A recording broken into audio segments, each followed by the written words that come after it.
بسم اللہ الرحمن الرحیم نحمده ونصلی علی رسوله الکریم اما بعد فاعوذ باللہ من الشیطان الرجیم بسم اللہ الرحمن الرحیم فاوجس منهم خیفہ قالوا لا تخف وبشروه بغلام علیم فأقبلت امرأته في سرة فسكت وجهها وقالت عجوز عقيم قالوا كذلك قال ربك إنه هو الحكيم العليم صدق الله العظيم.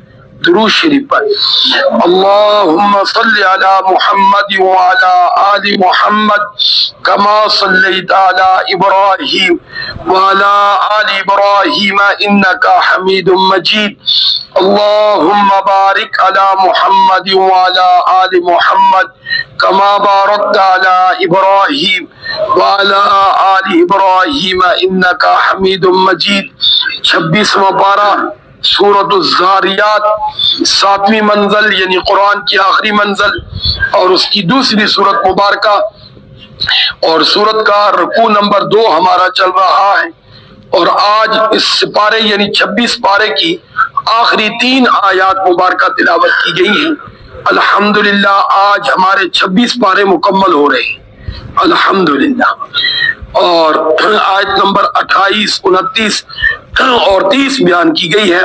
مضمون وہی گزشتہ چل رہا ہے، حضرت ابراہیم علیہ السلام کا ذکر خیر اور ان کے لیے بیٹے کی بشارت. یہ ذہن میں رکھیں کہ حضرت سائرہ رضی اللہ تعالی عنہا جو حضرت ابراہیم علیہ السلام کی زوجہ محترمہ تھی، یہ انتہائی خوبصورت ترین عورتوں میں سے ایک خوبصورت عورت تھی. ابراہیم علیہ السلام کی زوجہ تھی، لیکن اللہ کی شان ان کو اولاد بالکل بڑھاپے میں جا کے ہوئی، یعنی اس وقت ہوئی کہ جس وقت اسباب کے درجے میں اولاد ہو ہی نہیں سکتی. اسباب کے درجے، اسباب کا درجہ کیا ہے کہ جب عورت کی ماہواری خشک ہو جائے نا، پھر اولاد نہیں ہوتی، کیونکہ وہی ماہواری کا خون وہ بچے کی غذا بنتا ہے. تو ظاہری بات ہے جب غذا ہی پیٹ میں نہیں ہوگی اس کے لیے ذریعہ، تو وہ کیسے ہوگا بچہ؟ کیونکہ آج ان کا تعجب کرنا بھی ہے، تعجب اس بات پر تھا ان کا. تو بہرحال، اور حضرت ہاجرہ رضی اللہ تعالی عنہا یہ حضرت ابراہیم علیہ السلام کی دوسری بیوی تھی. اور یاد رکھنا ان کی 2 ہی بیویاں نہیں تھی، اور بھی تھی. جس طرح مدین میں شعیب علیہ السلام، اب یہاں کے رہنے والے جو لوگ تھے وہ بھی ابراہیم علیہ السلام کی اولاد میں سے ہی تھے. کس کی اولاد میں سے؟ ابراہیم علیہ السلام. ہاں جی. تو بہرحال حضرت ہاجرہ وہ بعد میں نکاح میں آئی، لیکن اللہ کی شان ہے ان کے ہاں اولاد جلدی ہو گئی. یعنی ابراہیم علیہ السلام کے بیٹے اسماعیل علیہ السلام وہ 14 سال کم و بیش اسحاق علیہ السلام سے بڑے ہیں. کتنے سال؟ 14 سال. یعنی 14 سال پہلے یہ پیدا ہوئے، اور 14 سال بعد جا کے کون پیدا ہوئے؟ اسحاق علیہ السلام. اور وہ بالکل بڑھاپے میں جا کے پیدا ہوئے. اور یہ بھی آتا ہے کہ حضرت سائرہ حضرت ابراہیم علیہ السلام کی چاچا زاد تھی، یعنی رشتہ دار تھی. حضرت ہاجرہ رشتہ دار نہیں تھی. تو اللہ رب العزت فرماتے ہیں، گزشتہ آیت میں گزرا تھا کہ فَقَرَّبَهُ إِلَيْهِمْ، کہ ابراہیم علیہ السلام مہمان نوازی کے لیے چھپکے سے اٹھے اور جلدی جلدی گھر میں جو بچڑا بندہ تھا اس کو ذبح کیا. بچڑا کس کو کہتے ہیں؟ وچھن. ہاں جی. تو جلدی جلدی، اب دیکھو مہمان کتنے ہیں، 3، 9 یا 12، تو ذبح کیا ہو رہا ہے؟ سارے بولو. آج کل اسی کی کہنے ہیں ضائع کرنا ہے، 12 مہمان ہیں بچہ ذبح کرو. لیکن اصل تو جذبہ ہے. کیا بولو بھائی؟ ہاں جذبہ. ایک بات آپ ذہن میں رکھیں، آپ مہمانوں کے لیے کھانا بناتے ہیں مہمانوں کا حق سمجھ کے، اللہ کا حکم سمجھ کے. حدیث مبارکہ ہے، فرمایا کہ جو شخص اللہ پر یوم آخرت پر ایمان رکھتا ہے اس کو چاہیے مہمان کے اکرام کرے. فَلْيُكْرِمْ ضَيْفَهُ، مہمان کا کیا کرے؟ اکرام، یعنی اس کے کھانے پینے کا انتظام کرے. آپ نے کیا، مہمان آیا ہی نہیں، آپ کو اجر ضرور ملا ہے. مقصد تو اللہ سے کیا لینا ہے؟ اجر، اور اس کھانے کا حساب نہیں ہوگا جو کس کے لیے پکایا ہے. اب آپ صاحب نے آپ نے کھا لیا، آپ کو اجر بھی ملے گا، اس کا حساب بھی نہیں ہوگا. مہمان آ گیا، اس نے 2-4 لقمے لیے، آپ کو اجر پورا ملے گا. مہمان نوازی کہتی ہے اس کو ضروری نہیں ہے کہ وہ کھائے ہی تو اجر ملتا ہے. جس افطاری کے وقت بھی مسئلہ ہوتا ہے. اب کئی لوگوں کی طرف سے بعض چیزیں آ جاتی ہیں. اب یہ تو نہیں ہے بندہ ساری ملا کے منہ میں ڈالے گا. بھائی چیز تو ایک ہی کھائے گا. بعد میں کھجور کھا لی، 4 آدمیوں نے دی تو 4 آدمیوں کو اپنی جگہ اجر مل گیا. اس کے پیٹ میں پہلے کون سی جاتی ہے اس سے کوئی غرض. وہ بات یہ بھی اصرار ہوتا ہے جی میری کھجور سے افطار کرنا ہے، میری کھجور سے کرنا ہے. اب وہ بیچارہ مسئلے میں پھنس جاتا ہے. 4 آدمیوں نے افطاری کے وقت بزرگوں کو دے دیا، سب نے کہا میری کھجور سے، تو بتاؤ وہ کیسے کرے گی جی. تو اس لیے نیت پر اصل اجر ہوتا ہے. تو یہاں بھی دیکھیں، اور ان کی مہمان نوازی تو برخاست سے بڑی مشہور تھی. جن کی ابراہیم خلیل اللہ کی، انہی کا تو وہ واقعہ بھی مشہور ہے کہ کھانا کسی کے بغیر نہیں کھاتے تھے. ہاں جی، کوئی نہ کوئی پکڑ کے لے آتے، یار بیٹھ جاؤ میرے ساتھ، کیا کرو کھانا. تو ایک مشرک ہاتھ آ گیا، اس کو جب کہا بسم اللہ پڑھو، اس نے کہا مانتے ہی نہیں ہو. نعوذ باللہ، اللہ کو مانتے ہی نہیں تھا. تو کہا چلو بھاگ جا پھر، تو میرے رب کو نہیں مانتا اور میرے ساتھ بیٹھ کے کھانا کھا رہا ہے. تو اللہ تعالیٰ نے جبرائیل امین کو بھیجا، ابراہیم پہلی دفعہ تیرے دسترخوان پہ آیا، تو نے بگا دیا. اس کی عمر دیکھ، 3 دن میں 3 مرتبہ پیٹ بھر کے میں اس کو کھانا دیتا ہوں. کھانا کون دیتا ہے؟ اللہ. تو مانتا تو مجھے نہیں ہے نا، مانتا تو مجھے نہیں ہے.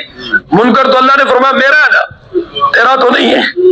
تو میں دیکھ لیں اس کو کہ 3 مرتبہ پیٹ بھر کے دیتا ہوں دن میں. ہے جی، تو میں نے اس کے انکار کی وجہ سے اس کا کھانا بند نہیں کیا، اور تو نے جناب ایک پہلی دفعہ اٹھا دیا، فوراً پیچھے بھاگے اس کو بلا کر لے آئے. اور اللہ کی شان، اللہ نے اس کی ہدایت بھی دی. تو اللہ رب العزت فرماتے ہیں، گزرا تھا فقربا الیہم، ان کے سامنے رکھ اور کہا آگے آؤ، یعنی کھاؤ، ہاتھ بڑھاؤ. اس دور کا یاد رکھنے ایک رواج تھا کہ کوئی دشمن کسی دشمن کے گھر جاتا تو وہاں کا پانی بھی نہیں پیتا تھا. اگر پانی پی لیتا دشمنی چھوڑ دیتا. ہمارے ہاں تو آج کل الٹ ہے نہیں، پہلے اس گھر سے کھا پی کے باقی ساری پن بن کے آتے ان بیچاروں کو یا کمروں میں بند کر کے یا باندھ کے ذبح کر کے آ جاتی ہے جی. وہ سارے لوگوں کے مزاج ہی بدل گئے. اس دور میں جس کا کوئی نمک کھا لیتا، اب نمک سے مراد نمک ہی نہیں ہوتا، کوئی کھانا کوئی چیز ایسی چیز کھا لیتا تو ان کی ماں بہن کی عزت کو بھی پھر اپنی عزت ہی سمجھتا. ہاں جی. تو بہرحال ابراہیم علیہ السلام نے ان کو کہا کھانا کھاؤ. قال الا تاکلون، تم کیوں نہیں کھاتے؟ تو ظاہری بات ہے وہ تو فرشتے تھے، فرشتے کچھ نہیں کھاتے بھی. تو فاوجس منهم خیفہ، اب ابراہیم کیونکہ یہ بھی نہیں جانتے کہ یہ کون ہے، فرشتے، اور بستی کے لوگ بھی نہیں تھے، علاقے کے بھی نہیں تھے کہ جان پہچان ہو فلاں ہے، فلانے کا بیٹا ہے، اجنبی بھی تھے. ہاں جی. تو اس لیے فرمایا فاوجس منهم خیفہ، ابراہیم علیہ السلام نے اپنے اندر ڈر محسوس کیا کہ پھر یہ کون لوگ ہیں، کیوں آئے ہیں، ان کی کیا نیت ہے. تو ڈر گئے، کیونکہ اس دور کا رواج کیا تھا کہ دشمن اس گھر سے کھانا نہیں کھاتا تھا. کیونکہ انہوں نے یہ بھی نہیں کہا ہم کھا کے آئے ہیں، یہ بولتے نا ہم کیا کر کے آئے ہیں. چلو یہ بھی پتا چل، وہ بول ہی نہیں رہا اس بارے میں. تو اس لیے فرمایا وہ ڈر گئے ابراہیم علیہ السلام. تو قالوا لا تخف، فرشتوں نے کہا ڈریے نہیں، اس معاملے میں ڈریے. تو بتاؤ نبی غیب جانتے ہیں؟ اتنے تو پیر کہتے ہیں سارے ککڑ بھی غیب جان دیتے. اتنے کہتے ہیں شباز کرے پرواز جانے دلا دے. عجیب گل ہے یار، اتنا تو دلان دے راز نبی نہیں جان رہے کہ سامنے بیٹھے تھے. وہ بھی کون ہے؟ جبرائیل امین، جو آتے رہتے ہیں. جو کون ہے بولو؟ جبرائیل امین تو ابراہیم علیہ السلام کے پاس آتے رہتے تھے. وہی لانے والے فرشتے ہیں. میکائیل علیہ السلام ہے، اسرافیل علیہ السلام ہے. ہاں جی. لیکن صرف کیا روپ بدلا نہیں پتا یار یہ کون ہے. تو فرشتوں کو کہنا پڑا قالوا لا تخف. اب ظاہری بات ہے فرشتے مذاق تو نہیں کر رہے تھے ابراہیم علیہ السلام، ان کا مذاق تھا. ابراہیم علیہ السلام نے بھی کوئی مذاق میں بچڑا تو نہیں ذبح کر دیا تھا. تو بہرحال کہا ڈریے نہیں. وبشروہ بغلام حلیم، ہم آپ کو خوشخبری دینے آئے ہیں ایک لڑکے کی. غلام عربی میں کہتے ہیں لڑکے کو، کہ علیم بڑا عالم ہوگا.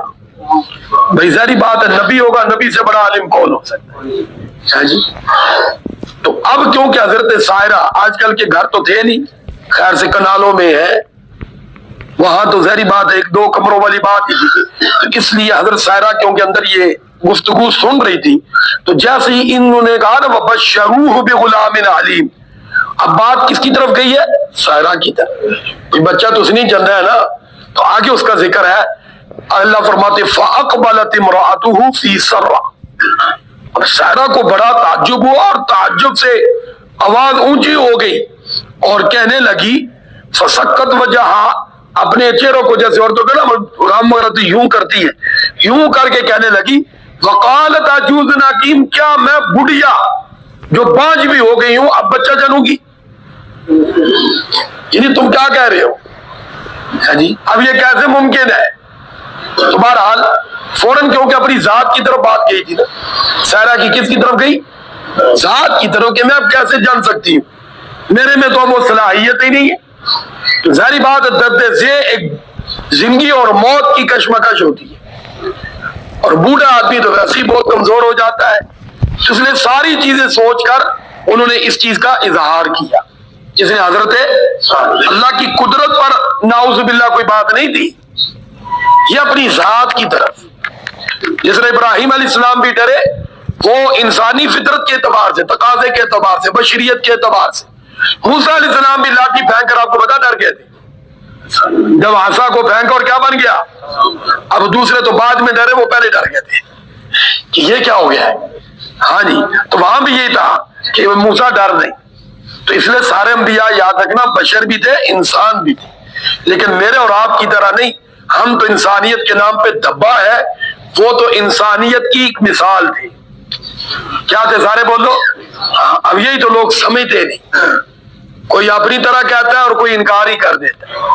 ہم الحمدللہ نہ اپنی طرح کہتے ہیں نہ ان کا انکار کرتے ہیں، انسان تھے لیکن وہ انسانیت کے لیے مثال تھی کہ ان جیسے انسان بنو، ان جیسے انسان، وہ بشر تھے لیکن بشریت کے لیے مثال تھی، میں اور آپ تو میرے بھائی ان کے پاس سے بھی نہیں گزرے، ہاں جی، تو بہرحال اللہ رب العزت فرماتے ہیں قالوا کذالک، فرشتوں نے کہا سائرہ اب یہ تو ہو کے رہے گا، فیصلہ کس کا بولو، اب یہ کوئی ٹال نہیں سکتا، تیرے مقدر میں اللہ نے بیٹا لکھا تھا، وقت بھی بڑھاپے گئی تھا، دنیا کو بتانا تھا کہ اللہ ہر چیز پر قادر ہے، سوکھی کو ہرا کر دے، بوڑھی کو ماں بنا دے، ہاں جی، وہ دوسری جگہ آتا ہے ابراہیم کا بھی انہوں نے ذکر کیا تھا کہ اب یہ بھی بوڑھا ہو گیا ہے، اس کے اندر بھی رحم میں مادہ پہنچانے کی صلاحیت نہیں رہی، تو اس سے یہ بھی ذہن میں رکھے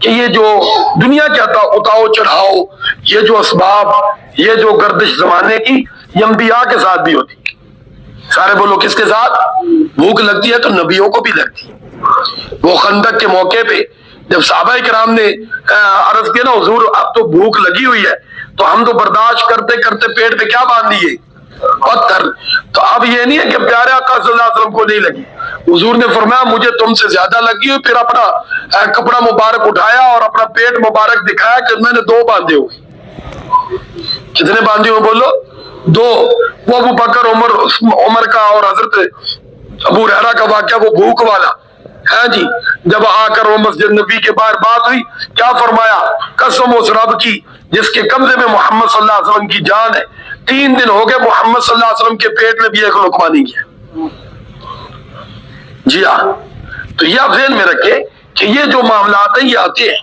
جس طرح جنگ عہد میں پاک پیغمبر صلی اللہ علیہ وسلم کا کیا ہو جانا بولو، زخمی ہو جانا، زخمی ہو جانا، تو اللہ رب العزت فرماتے ہیں قال ربک، فرشتوں نے کہا یہ ہم نے نہیں کرنا، یہ کس نے کرنا بولو، کس نے کرنا ہے، تو یہ کون کرتا ہے کام، اللہ کرتا ہے، یاد رکھ، یا یہ بھی نہیں کہا ہماری دعا سے ہوگا، نہیں، یہ ڈائریکٹ اللہ کا فیصلہ ہے، تو جس کو کوئی ٹال نہیں سکتا، انہ هو الحکیم العلیم، پھر اللہ کی صفات ذکر کی ہے کہ اللہ کی ذات وہی ہے جو حکیم بھی ہے، علیم بھی ہے، ہر کام اس کا حکمت پر مبنی، یعنی تجھے بڑھاپے میں ماں بنانا، اس میں بھی اس کی حکمتیں ہیں، اور پھر وہ سب کچھ جانتا ہے کہ اس عمر میں جا کر تجھے اولاد دینے کے فائدے کیا ہیں، تو اس لیے فیصلہ اللہ کا ہے، ہم تو خوشخبری دینے والہما پڑا کام کر کے جا رہے ہیں. اللہ رب العزت کی بارگاہ میں دعا ہے کہ اللہ تعالیٰ مجھے اور آپ کو جو کچھ بھی مانگنا ہے اپنے در پہ مانگنے کی توفیق عطا فرمائے. وہ بعض لوگ کہتے ہیں نا جو اللہ سے نہ ملے حسین سے لے لو. غلط بولتے ہیں بھائی. جو اللہ سے نہیں ملتا وہ اللہ ہی سے مانگیں گے, ملے گا وہیں سے. سارے بولو ملے گا. ہاں یہ ذہن میں رکھیں. میں کہوں گا نا بھائی جو میرے سے نہ ملے کہیں اور سے لے لو, میرا مطلب ہوتا بھائی میرے پاس نہیں ہے تو کہیں اور سے جا کے کیا کر لو. تو اللہ نے جو نہیں دیا نا, یہ نہیں کہ اللہ کے پاس نہیں, اللہ کے پاس ہے. کیوں نہیں دیا وہ جانتا ہے. اس میں کیا حکمت ہے کون جانتا ہے. باقی آپ کو ضرورت ہے مانگتے رہو. اگر ساری زندگی مانگ کر بھی نہ ملا تو آپ کا مانگنا ضائع نہیں جائے گا. قیامت والے دن وہ سارے مانگے وہ اللہ بدلہ عطا کر دے گا. اور وہ آتا ہے روایت میں دنیا کے اندر جن کی دعائیں ان کے مانگنے کی صورت میں قبول نہیں ہوئی.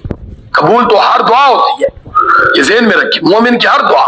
لیکن جو مانگا وہ نہیں ملا, اللہ اس دعا کو محفوظ کر کے قیامت والے دن جب بدلہ دے گا یہی بندہ کہے گا کاش دنیا میں ایک دعا بھی قبول نہ ہوئی ہوتی. اب یہ کہے گا جس طرح ملازم کہتا ہے کاش ریٹائر کے وقت ہی ساری تنخواہ جمی ہوتی, آج ساری مل جاتی. تمنا ہوتی نا میرے بھائی, ہے جی. تو اس لیے یاد رکھنا اللہ ہی سے ملنا ہے, اللہ ہی دینے والا ہے, اللہ کے سوا کوئی تنکا بھی دینے والا. دعا فقیرہ رحم اللہ. اللہ ہم سب کو عمل کی توفیق عطا فرمائے. وآخر دعوانا الحمدللہ رب العالمین. درود شریف پڑھیں. اللہم صلی علی محمد وعلی آل محمد کما صلیت علی ابراہیم وعلی آل ابراہیم انکا حمید مجید. اللہم بارک علی محمد وعلی آل محمد کما بارکت علی ابراہیم وعلی آل ابراہیم انکا حمید مجید. لا الہ الا اللہ محمد رسول اللہ.